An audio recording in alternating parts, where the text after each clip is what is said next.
If we have anyone else, then they can kind of just get caught up.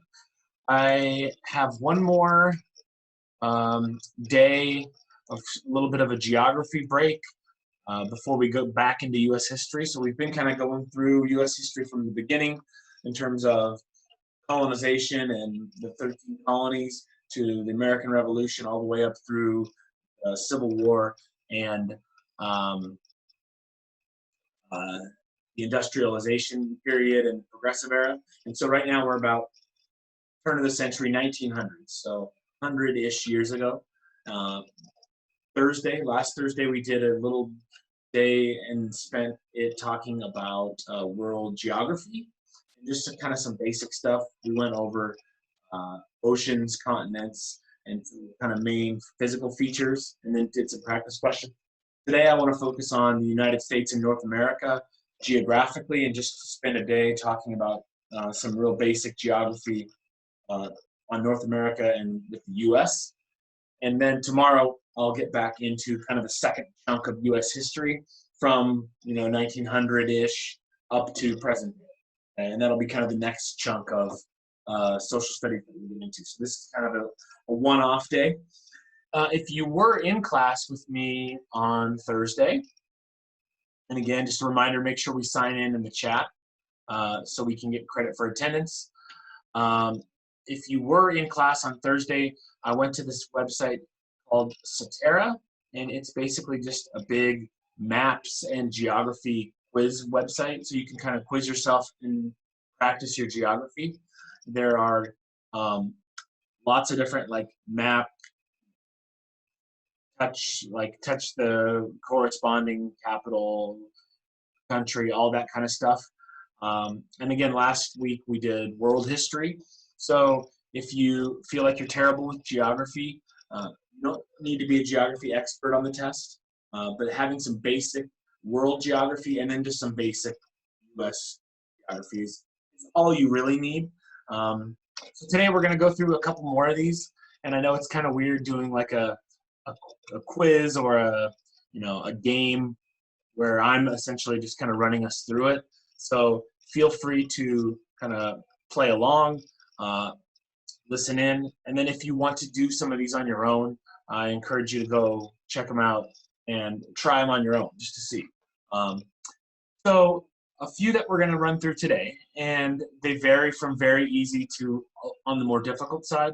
Again, I don't ever expect everyone to know all this stuff. So don't feel bad if you are totally lost or feel like you're terrible with geography, right? But like I said, for the GED, you just need a basic sense of kind of where things are. That's about it. So I will keep it to just a couple days spent on geography, and then we'll just keep moving on. All right, so the first one of these kind of map games I'm going to pull up is the United States 12 landmarks. So it's just kind of like some major landmarks, some natural, some not natural, just to kind of see where we're at, and for you to see where you're at, just in terms of, do we know where kind of things are general, right? So there's only 12 of them. They're kind of silly. Some of them are more important than others, but it's just, again, give yourself an idea of, do you know where stuff is, right? And if you don't, then you probably need to practice it a little. Right, so the first one is the Golden Gate Bridge. So again, I can't see or hear you, so you can kind of follow along. There's all of these different dots that represent the different landmarks that we're going to kind of go through and pinpoint where they are. The Golden Gate Bridge is in California. It's one of these two, and it is in the San Francisco Bay Area. It's this dot right there. That is the Golden Gate Bridge. And Mount Rushmore. Hopefully you've heard of Mount Rushmore. You may not know it, but you've hopefully heard of it, right? The big mountain with President's face, and it is also South Dakota, right here in the center of the United States. Okay. The Capitol building, referring to the U.S. Capitol. Right? So the capital of the United States is where? Okay. We know it's in Washington, D.C. And if you know where Washington, D.C. is on that, no, it's not Washington State. Washington, D.C. is over here, right next to Virginia and Maryland. that is our US capital. Okay, here's an easier one. Hopefully, we've got a few more people in, so that's great. Again, make sure you sign in with Caleb so that he knows who's here and who to give attendance credit for. So first and last name on the chat. And we're just kind of running through just some kind of basic U.S. geography today. And then we might, if we have time, end with a couple practice questions that focus on some U.S. geography. So the next landmark up on our little quiz is the Space Needle.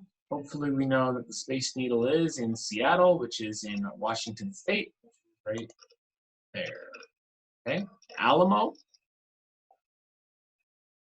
If anybody feels compelled to kind of chime in the chat where they think things are, they can go. You can go ahead. I know I'm going kind of quickly through it, but again, I just kind of want to give you a sense of how these map games work, so that you can go back and kind of check them out on your own if you feel like you need to practice some geography. So the Alamo is in the state of Texas. State right here. So the Alamo near San Antonio, right there. Niagara Falls on the border of Washington, or not Washington, of the United States and Canada, in the state of New York. It is right there. Niagara Falls. Gateway Arch. Ever heard of it? Kind of a random one. Not the McDonald's arches. The Gateway Arch is in St. Louis, Missouri. Right there on the Mississippi. So the Gateway Arch. All right, we've got a few more to get through, then I'll pull up a different game, and we'll go through just a couple of these games, and then save some time for questions or practice questions. The Grand Canyon. Have an idea of where we think the Grand Canyon is. It is in the southwest, in the state of Arizona, right? There's Disney World, a very important landmark to make sure we know, right? Well, again, some of these are kind of silly, but again, it's just good practice to see how your spatial reasoning is, and do you kind of know where things are on a map? Because reading maps is going to be really important on a social studies. That's kind of, again, not to reiterate myself too much, but that's why I'm going over this. Disney World, not Disneyland. Disney World is down in Orlando, Florida, right there. Hollywood sign, another very critical landmark to make sure we know, right? In Hollywood, Los Angeles, California, Hollywood, California. And then a couple more, like Independence Hall, maybe a more the, correct, but where the Declaration of Independence was signed, in Philadelphia, right there. And then last but not least, so here's the U.S. landmarks quiz. Let's see how we're doing on time. We're doing so. I think what I'm going to do next, I have more, I might take time. An interesting one that I find students struggle with quite a bit. I'm not going to go through capital cities and states, but I do want to go over state abbreviations, because I've seen on the GED test, I've seen state abbreviations pop up a lot where they assume you know that this abbreviation means this state. They don't tell you. Okay, so I've seen state abbreviations pop up enough that I kind of wanted to highlight this quiz and kind of run through it. And then, depending on how much time we have, we may do that physical features one, or we might not. We might just skip them. So, state abbreviations, in other words, like the 2-letter code corresponding to each state. That's what we're doing. And this will serve two purposes. It'll also be a quick refresher on where states are, because I know some of you probably aren't very confident with knowing where all your states are, and that's okay, right? But this will be a little bit of a refresher. All right. So CT. CT stands for Connecticut. Connecticut is this state here in the northeast in New England. All right. And again, I'm going to kind of run through these. Do your best to kind of play along and see if you know where these places are, if you know what the codes stand for. And if you don't, I'll mention the state name and just kind of do the best you can as we're kind of going through this. So SD stands for South Dakota. Dakotas are right here, and South Dakota is right.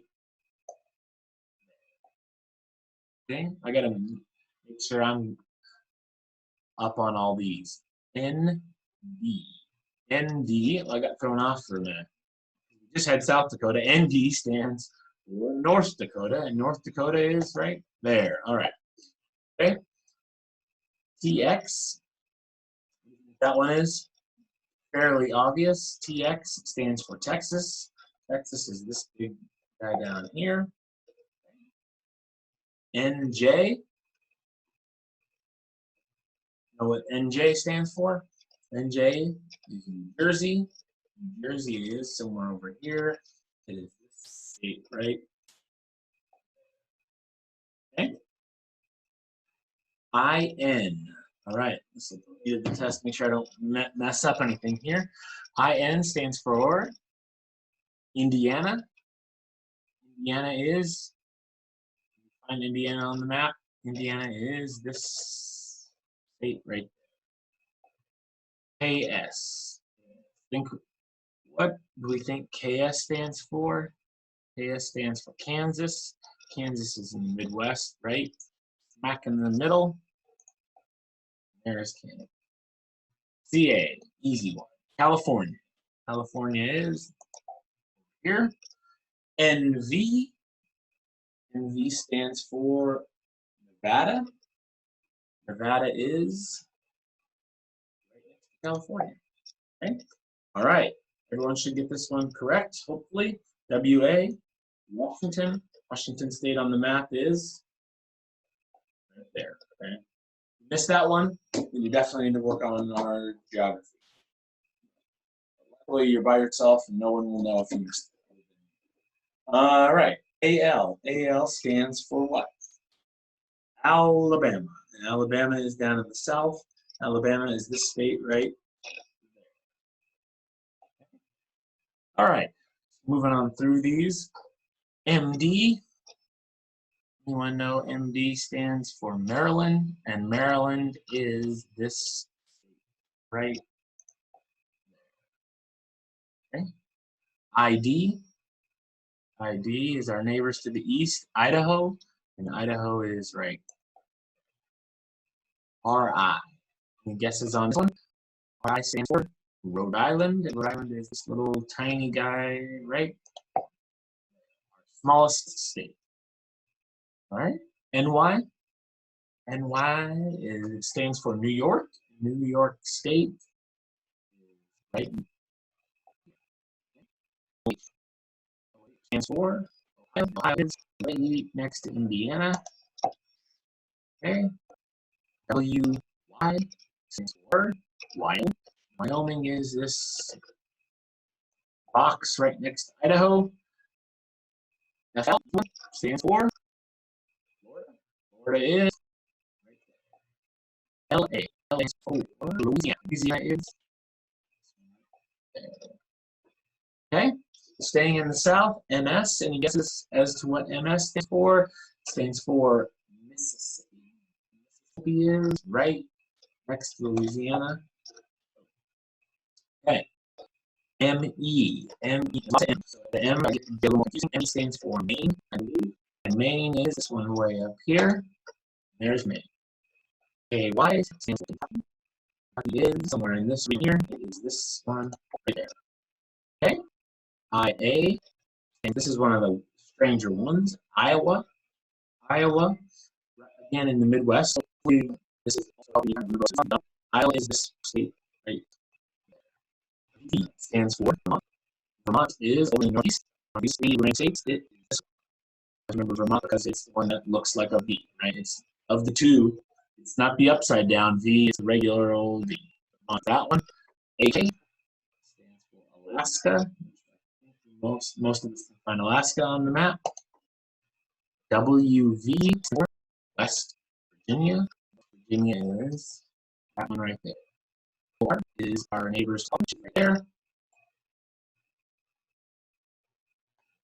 And okay, PA is Pennsylvania. Pennsylvania is right there, south of New York. Okay, let's get to these last few, and then we'll do some practice questions. MN stands for Minnesota. Minnesota is there. MO stands for Missouri. Again, one of the stranger ones to remember. MO, Missouri. Missouri is right there. B stands for Utah. Utah is the United States. MA is Massachusetts.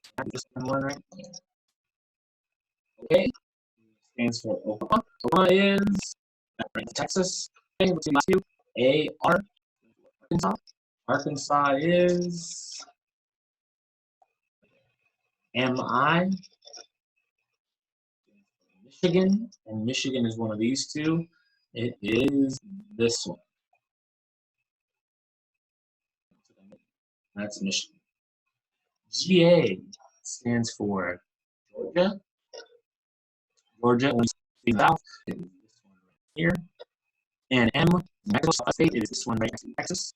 Okay, and just a few left, we have Montana, which hopefully we know is up here next to Idaho. IL stands for Illinois. Illinois state here. NE stands for Nebraska. Nebraska is state right in the middle. Okay, South Carolina. South Carolina's right here. South Carolina. Here. Okay. Moving on to the next one. DE stands for Delaware. Delaware is this little state right there. DA is Virginia.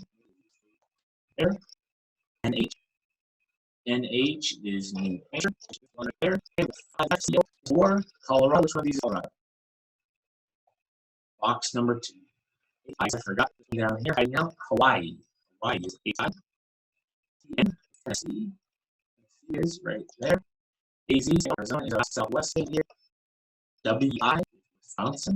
Alaska is NC or North Carolina. Right, so again, kind of a silly thing, especially with meeting the one just kind of running through it by myself. But hopefully you kind of played along. Hopefully that was somewhat helpful. While we have time, we've got 5 or 10 minutes. I'll come back to questions. Like practice the question that we went through. And again, if you want to come back and spend some more time looking at that, looking at the that geography website, I encourage you to do it, especially if you feel like geography is something that you struggle with. It's a really useful and practical website that just has lots of different tests or little quizzes on geography of all types, ranging from really easy to really hard. So again, I encourage you to give that a shot. So this map here is actually what made me think to go over symbols, state symbols, right? Because you can see, one second while I'm, okay. You can see the map of the United States lists all the symbols, so those are all the symbols we went over. And then the chart below the map just lists states by name, so they make the assumption that you know where all the states are relative to their abbreviations, okay? So the title, again, before we even get into the question, let's make sure we look at the map and we look at the chart so we see what it is that we're looking at. So, excuse me. The map says the death penalty in the United States, 2013. Okay, so as of 2013, the shaded boxes are states that have abolished the death penalty. So all the gray shaded box or shaded states are states that have no longer have the death penalty as of 2013, which means all the states that are white still do have the death penalty. Let's see the note down here. Let's read it just to make sure it's not something we need to know. It says Connecticut, Maryland, and New Mexico have abolished the death penalty prospectively. Anyone committed of a capital offense that occurred prior to abolition of the death penalty in these states may be legally executed. So it's saying that those 3 states have passed laws to ban it, but it hasn't come into effect.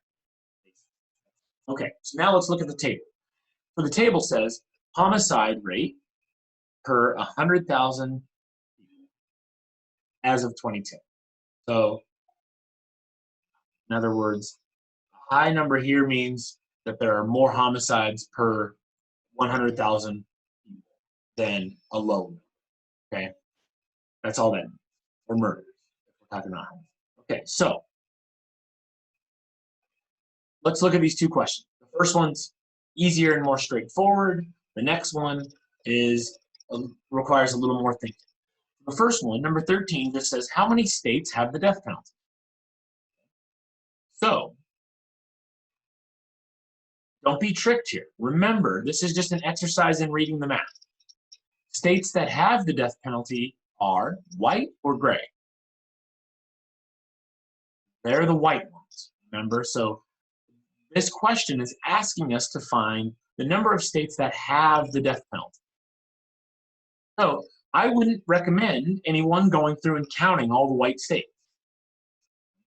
What I would say is, look at the gray states, get an idea of how many there are, like without even counting. Just, are there more white states than there are gray states? Yes. Okay. I would just make that assumption right away.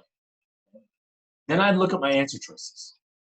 12, 18, 32, and 40. So if I know I'm looking for the number of white states, in other words, the states that have the death penalty, and I'm going to assume that that number is more than half. Right away, I've eliminated A and B because I know there are more than 18 states in white. Now maybe I need to dig a little deeper and see which of these 2 options sounds better, 32 or 40. So real quickly, I might just run through and count the gray ones, just to get an idea. So 1, 2, 3, 4, 5, 6, 7, 8, 9, 10, 11, 12, 13. Okay, so I've already gotten over 10. So again, if we know there's 50 states in the United States, if we know there are 50 states, I counted at least 10. I didn't finish counting because I don't need to. I counted more than 10, which means 40 isn't right either. So without going through and exactly counting all of these states, because some of these small states are hard to count, you could go and do that. It's up to you. However you figure out this question is fine. But ultimately, without going through and counting everything specifically, we figured out that 32 seems like the right answer, right? And it is, right? So let's take a look at the last one here, which is number 14. So number 14, sorry for zooming so far out. So hopefully you can read that. If you can't, I'll read it through for us. And I will wrap this up pretty quick so I don't run over my time.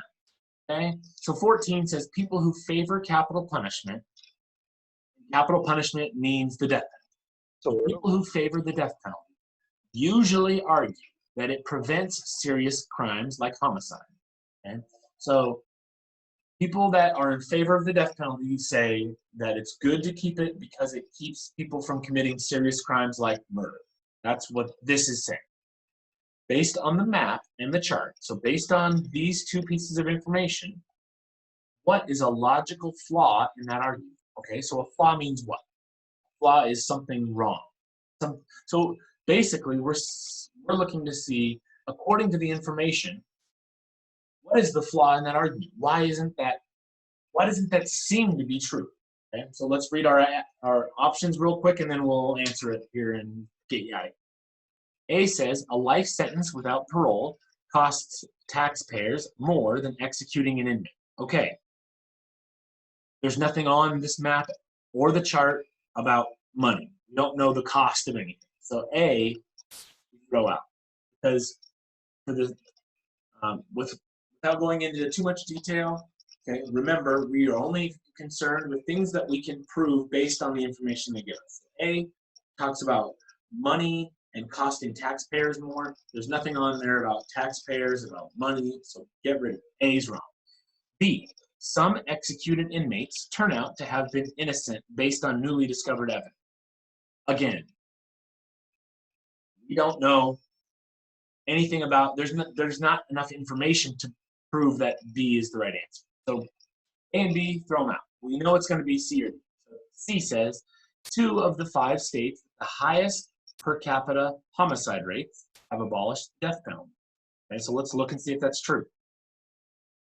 Louisiana, Mississippi, Alabama, Maryland, New Mexico. Okay, are 2 of those 5 states that have abolished the death penalty? In other words, are they gray states? So New Mexico is, Maryland. So I think we have our answer right there, right? Real quickly, I'll look at D. 2 of the 5 states with the lowest per capita homicide rates have abolished the death penalty. Vermont, New Hampshire hasn't, Idaho hasn't, Wyoming hasn't, Hawaii has. So here's a situation.